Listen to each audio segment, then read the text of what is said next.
Hi, this is Justin Colletti from Sonic Scoop, coming at you from the legendary Avatar Recording Studios. And thanks to B&H, we get to bring you an interview with the also legendary Joe Chiccarelli. Joe Chiccarelli is one of our favorite producers and engineers. He started working with Frank Zappa ages ago and is making cutting-edge records still to this day with artists like The Shins, The White Stripes, Spoon, Morrissey, Alanis Morissette, all sorts of cool stuff. Very excited to do this interview. Let's jump right to it. I love that throughout your career, I feel like you're not afraid to push things. And one of the things that really comes to my mind is the first time I heard White Stripes' Icky Thumb. And the kick drum on that is almost as distorted as the guitars are. Where does the confidence come from to do that? Who leads that? Does an artist lead that? Are you pushing the artist? What's that like? I think it's a little bit of both parties, the artist and the producer or engineer side of me trying to go to a certain place. I mean, I always felt like I come at a project with a very specific vision. Perhaps do some research, listen to their past work, those conversations that I have prior to recording with the artist in terms of trying to find out specifically what they want to do. So I sort of formulate a place that I want to go, and then you just kind of keep working towards that goal. I mean, the White Stripes were very interesting in that I had worked with Jack on some solo stuff, and he was kind of rather funny. He said, I really want to get wild this time and experiment. And I was like, great. He said, yeah, I think I want to do this on a 16-track machine. And I was like, wow, you're really getting crazy, Jack. Because all the White Stripes records were done on 8-track up to that point. So, for him, that was experimenting. But he definitely wanted to make a record that sort of had some modern elements to it, but yet the sort of classic touch that he has, where he comes from musically, is just real classic rock and roll, blues, those folk music, the stuff that he loves and reveres. So he wanted to make something that embraced that, but yet had some modern elements to it. I was like, this is great. This is something that I can try to take a very natural approach to the recording, almost like a classic Glenn Johns 70s Zeppelin, Who, Stones kind of record where it really feels like people in a room and not too processed. What was really funny is that the first day of tracking, started getting drum sounds, and I took a very minimal approach to the miking and processing, and drums sounded good. And I kind of stood back and listened, and I was like, the drums sound good. They don't sound special, They don't have a twist to them. They don't have that little modern edge that Jack was talking about. And he was listening, and he was like, man, they sound great. And I was like, I think there's more there. I think I can do something better. I said, would you give me a half hour, an hour? I want to try something. And he was like, well, you don't like the drums? Yeah, I'll go back to the house. I got this old 1964 Ludwig kit. I'll bring that if you want. And I'm like, no, just let me try some things.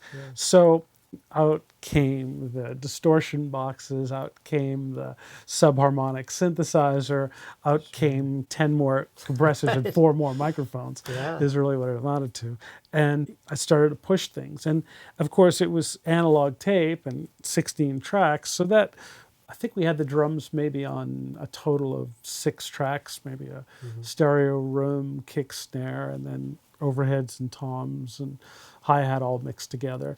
So all the processing, whatever distortion or anything that was added, had to be added right then. So that's how I had to approach it. So whatever sound, I mean, if you were to pull up those White Stripes tracks, you'd see that pretty much what you hear in the record it's there on tape. So it was a matter of adding some DBX boombox to the kick drum to give it that sort of supernatural, almost hip hop kind of bottom end. Jack's guitar sound is great. His touch is pretty massive. To go in the ISO booth and listen to his amps, it's excruciating loud. But to go and look at the knobs, they're on 2 and 3. He's just that much of a dynamic player. The concussion of his playing is unlike most guitar players. He really puts a lot out of his body into that instrument. Sure. It's really easy to get a guitar sound from it. It was a pleasure always getting guitar sounds. But what was evident to me that first hour or two of tracking was there's a lot of sonic space to take up with two instruments. When you think initially what modern records are, they're all layered and processed, and there's a lot of information coming down two channels. Yeah. And to take just two instruments and have it have the impact of a modern rock record, but just two instruments recorded in a, shall we say, classic 70s way, it was pretty boring. It wasn't powerful, wasn't really effective. And I kind of stood back and I was like, yeah, this isn't something I would want to buy. This isn't emotionally something that gets me off. And I got to put some more power and some energy and excitement and some curves and some twists in the sounds, if you will.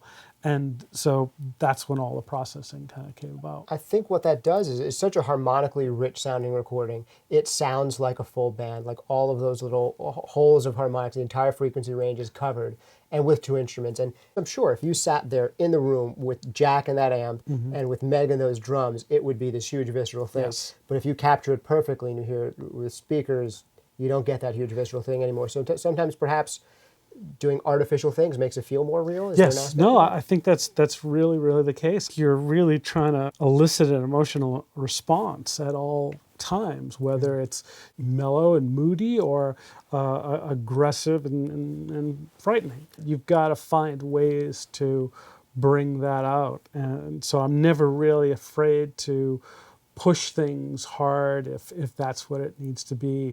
In fact, there was one song on the White Stripes album that really, to me, sounded like this Detroit garage rock kind of track.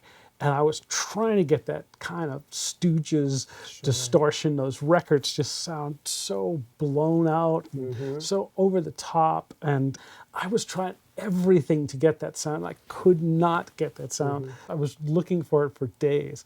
And one day, by accident, the assistant engineer plugged the stereo bus insert backwards, outputs into inputs and inputs into outputs, whatever.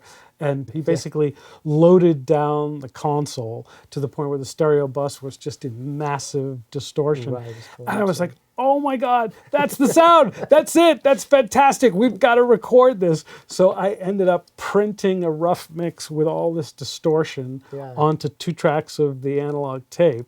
And then when I went to do the final mix, I got my individual sounds the way I wanted, but I took that 2 tracks of massive distortion and just blended it into the overall mix. Beautiful. So it was just like a happy accident, you know. I love it.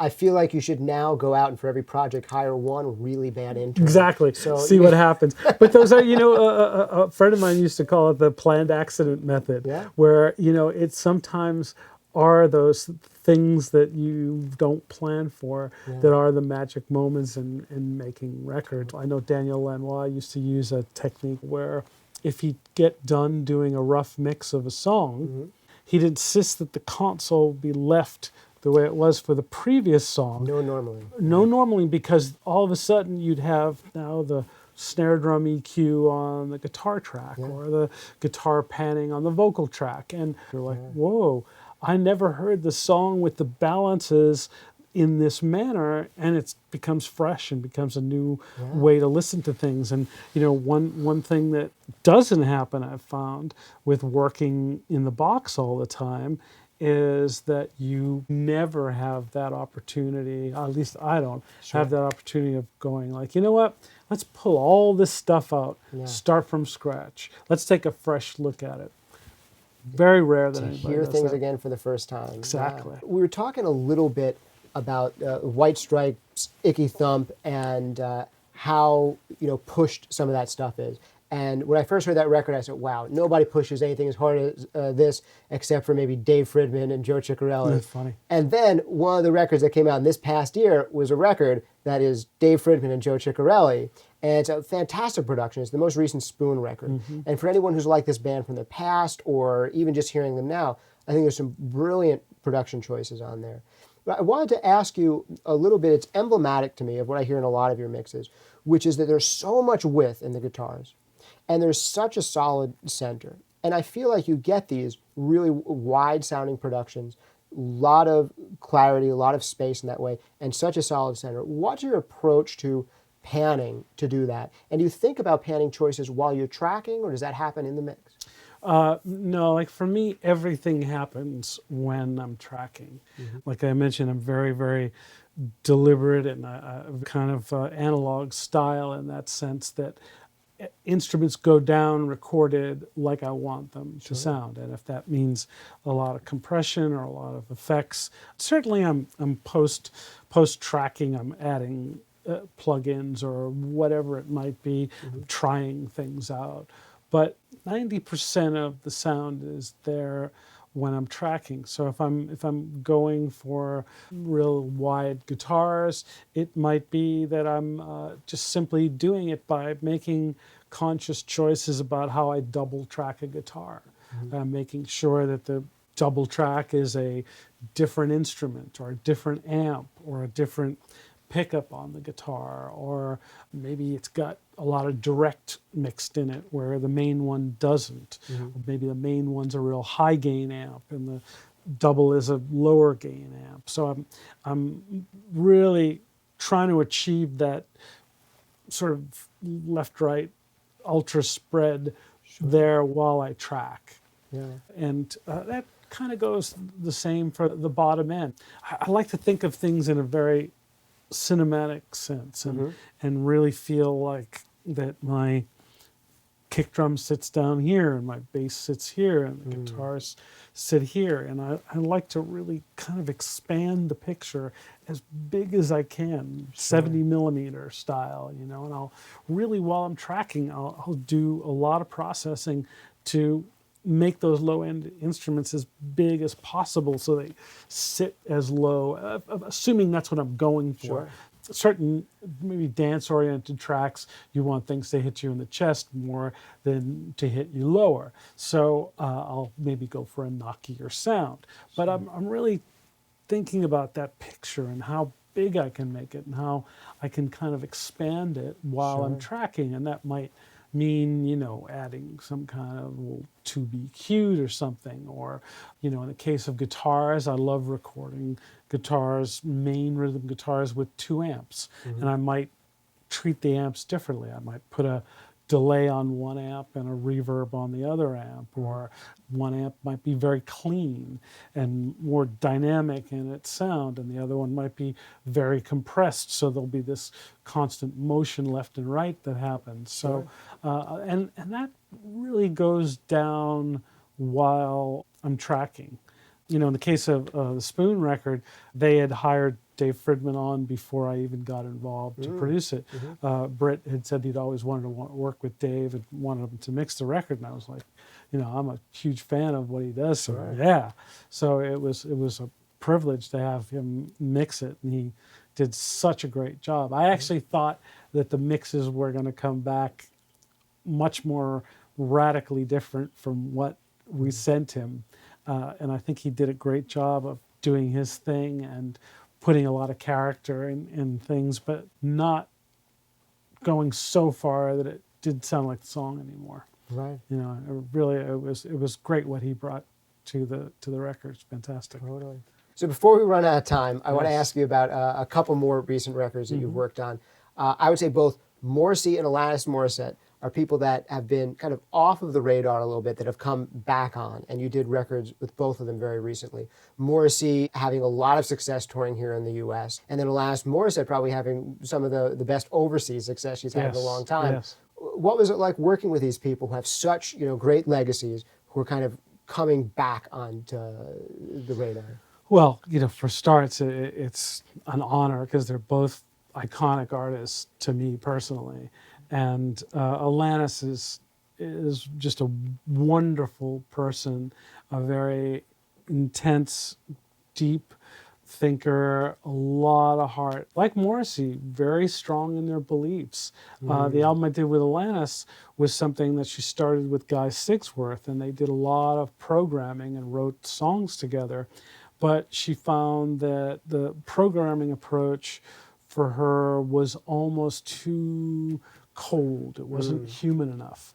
So what we did was to bring in live musicians and add them into the programming, sometimes replacing, sometimes augmenting, but the record became a combination of electronic and organic elements. It's funny, I found artists like that once they've decided that they're hiring you, they put their trust in you, and they really let you and encourage you to do what you do. And they want to bring out the best in you. They don't want to micromanage you.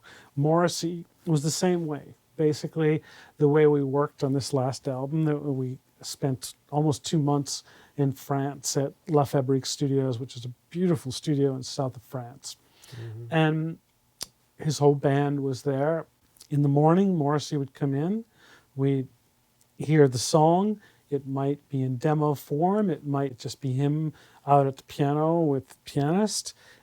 Make sure we had the right key, the right tempo.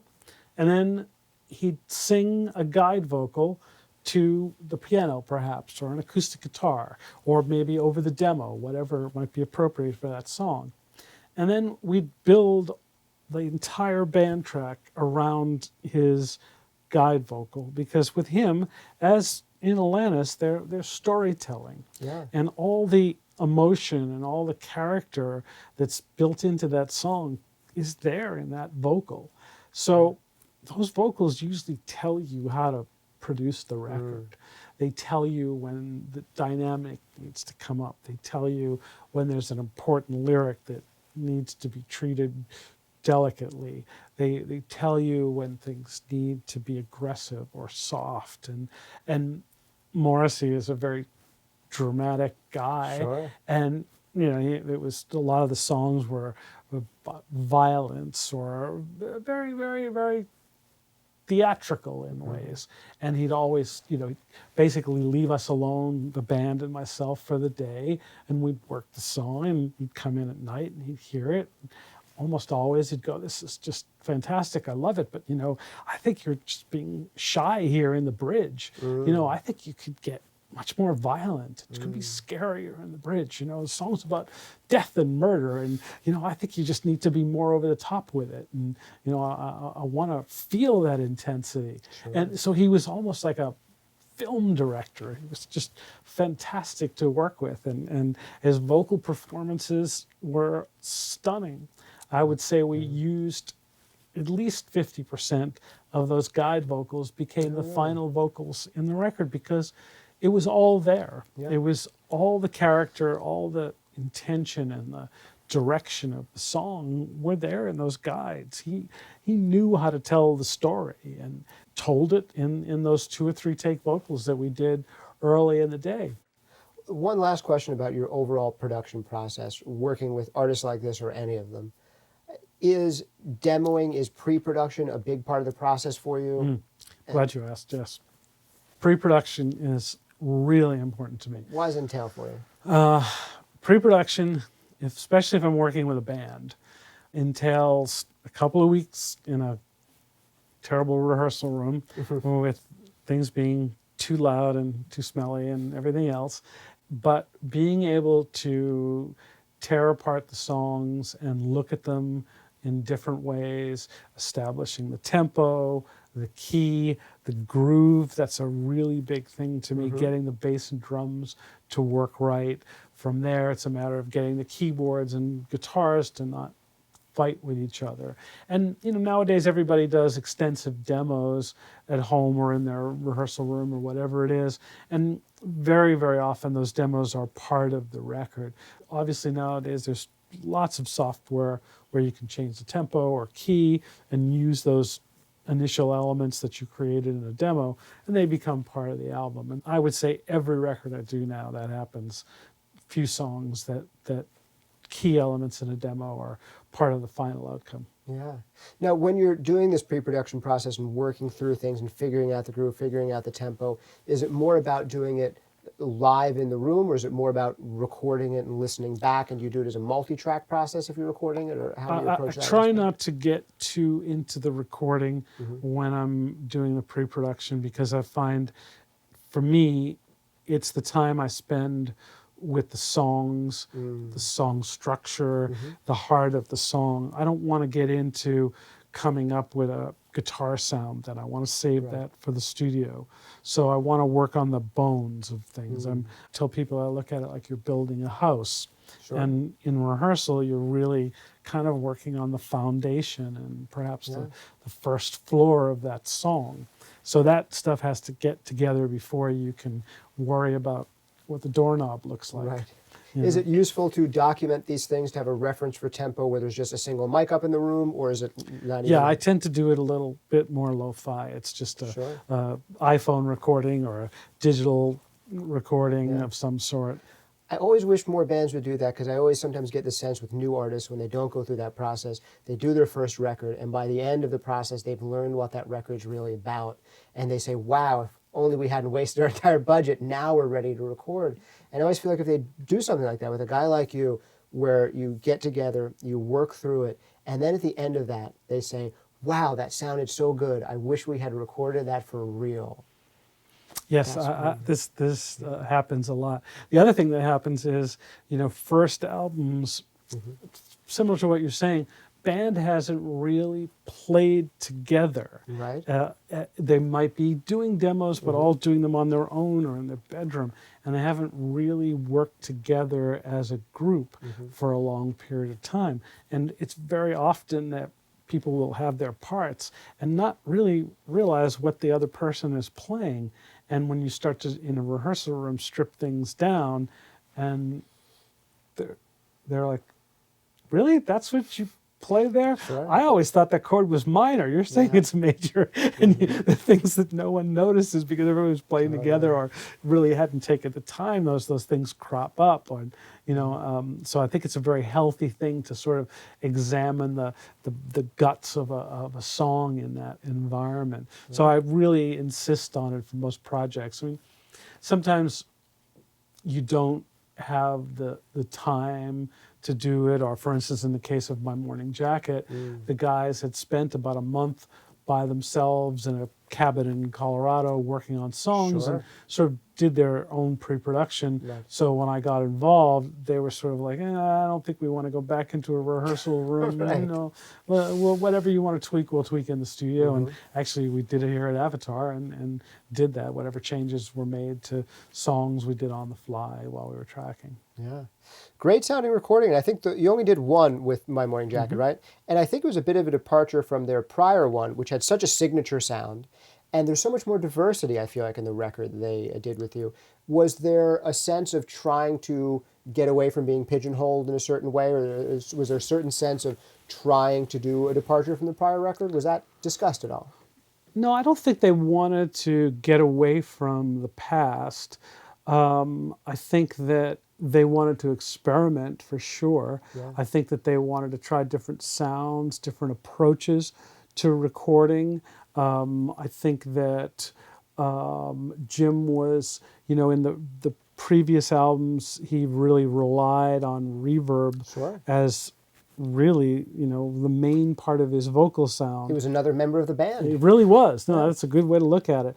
And the Evil Urges album, he was not trying to get away from it, but almost wean himself off it, know when to use it and when to use less of it, or when to use delays instead of reverb. Right. And we did a lot. And he's really great at knowing, like, you know what? I need a plate sounding reverb in my head, and let me sing with that reverb, because I'm going to deliver a very different performance if I have that kind of reverb versus no reverb, or versus a hall sounding reverb. I mean, he plays it like an instrument. He's Absolutely. really, really good at it. You can really hear him interact with it. Well, we did a lot of stuff with that record too, where we, for certain songs, we went for a almost R&B drum sound, and we put them in the tiny little vocal booth in Studio A at Avatar that has a punchy, thick kind of 70s R&B sound to it, because it's something the band wanted to experiment with, and it was really a lot of fun for Patrick, the drummer, because when you're in a booth that small, it compresses, and all the sound comes back at you as a drummer, as opposed to being this big, wide, cavernous studio where everything dissipates. Yeah, it can be very satisfying. Well, it ended up being a very rich and diverse sounding record, a really cool one. Well, before we let you go, I really want to ask, what made you crazy enough to want to pursue a career in this stuff to begin with? And now I know the story about you is that you kind of started hanging out in the studio, got the assisting gig, and then the engineer for Frank Zappa didn't show up, and you were there, and it's like, hey, you're the engineer now. Yeah, that's true. Yeah. Now, Frank Zappa is known for being difficult to work with, so did you feel like you worked with a lot of difficult personalities early on? And if so, how do you work with difficult personalities? The funny thing is that... Was he not difficult for you? He wasn't difficult for me at all. Not at all. In fact, I find that people that producers or artists tell me are difficult, they never are. It's the ones that they tell me aren't difficult that tend to be. But no, Frank was a very brilliant guy. Sure. And very innovative, risk taker. Yeah. Frank taught me to be fearless, to throw out all the rules, to take chances at every corner, to be as outrageous as one could, and I mean on a production level. He was indie rock before there was indie rock, in the sense that, he basically had a record deal with Warner's and told them to shove it and put out records on his own, and he was more successful. So much financing by himself, yeah. Exactly, yeah. And he was very had a business acumen about him too, didn't he? Yep. Very smart in the way he toured, and as his legacy, what's proven to be a really wise move, and maybe one of the first people that did it at the time. He would record every show live, to the point where at one point later in his career, he bought a remote recording truck and taped every show. Yeah. So the family archive of recordings is so immense. I mean, they'll never be able to issue everything that was recorded. Sure. One of the interesting things about Frank Zappa, seeing him as someone who never got the chance to meet him, but just his persona, he was someone who could be so funny and so serious at the same time. Such absurdity with such a stone face and almost a hint of aggression. For you, was he fun to be around? Did you get a sense of funniness with him? Do you think he had a sense of humor? What was that like? Great sense of humor. I mean, just, so smart, so eloquent in the way he presented concepts, very astute politically. Yeah, definitely had a quirky, bizarre sense of humor, perhaps, but it was about being outrageous, and it was about doing things that somebody else would not do, and taking those risks. And it's one thing that I find most modern music doesn't take chances. And the business is obviously shriveled, and it means that everybody's concerned about every penny they spend and getting something on the radio. So there's almost more, it's constricted now, where with him, it was like, I want to do the most outrageous thing possible and see if people will buy it. I want to say something, sing something outrageous, and see if they get excited. Well, who's still taking chances, I think? Joe Chiccarelli. I hope so. I got to say, I think a little bit of him rubbed off on you, because I listened to your productions today, and I always feel like you're pushing something. And I hope you keep on doing it for another 30 years or so. Oh, well, thank you, because I'm loving it. Thanks for taking the time to talk absolute pleasure, Justin. Really, really great. Really great to have you here. Yep. Thanks so much. Justin Colletti here from Sonic Scoop at Avatar with Joe Chiccarelli. Thanks for hanging out with us. See you next time. Whether you're a hobbyist or a professional, B&H has the answers to your questions. Experience a world of technology at our New York City Superstore. Connect with us online or give us a call. Our staff of experts is happy to help.